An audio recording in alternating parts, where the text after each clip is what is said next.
Okay, I'm going to go really fast through these because there are so many amazing nonfiction books for the older kids. This series is on dinosaurs. There are 4 in the series, and I think you can get them all as a set. They're paperback. They're full of information about the specific animal or the specific dinosaur, including infographics, things that make it a little bit more simplified, a lot of visual learning. We have an entire series of 100 things to know about. This one's food. We've got history, we've got space, we've got science.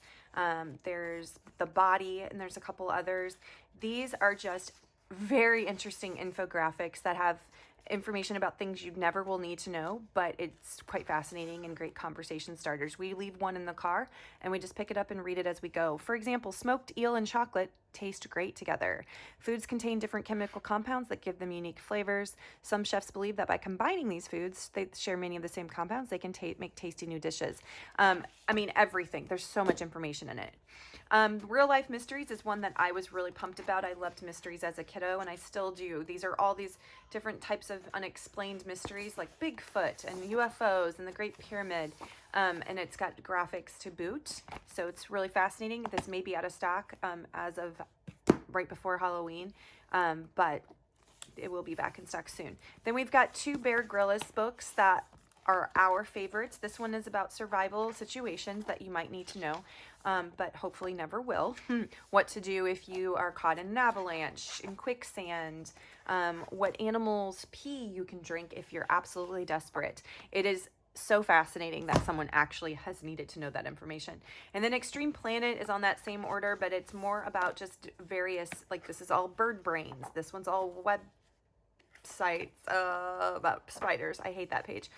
Where animals live. So it's grouped together as themes, and it is quite fascinating for parents and kids. So if you have to read them to your child, you're totally fine. The Book of Comparisons is going to bring relativity to a lot of different topics.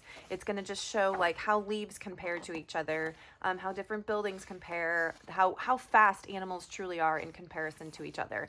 It's just another one of those books that kids will feel smart just learning.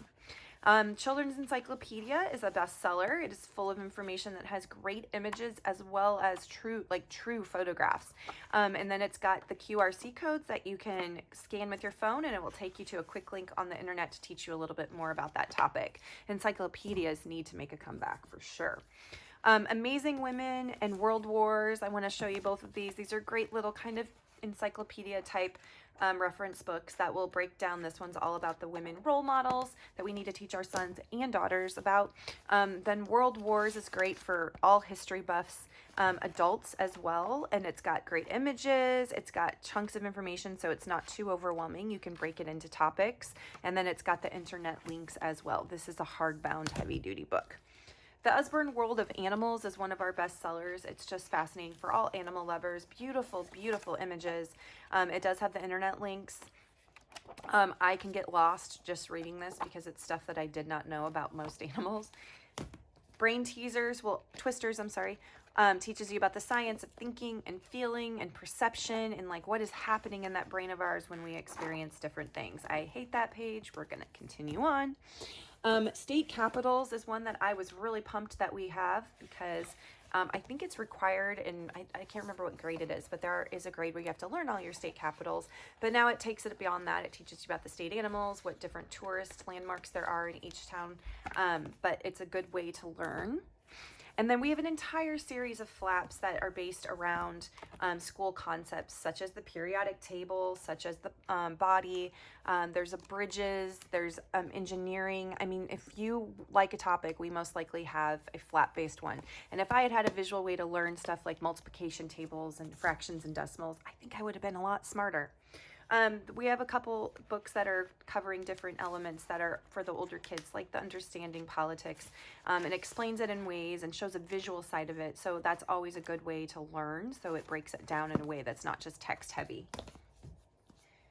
We've got this Lip the Flap Computers and Coding, which is quite fascinating to learn what is going on inside that computer. And it's good probably for us parents to learn since we are not quite the generation that's growing up with computers from the day that we are born, but it explains it in very visual ways, again, with flaps to interact.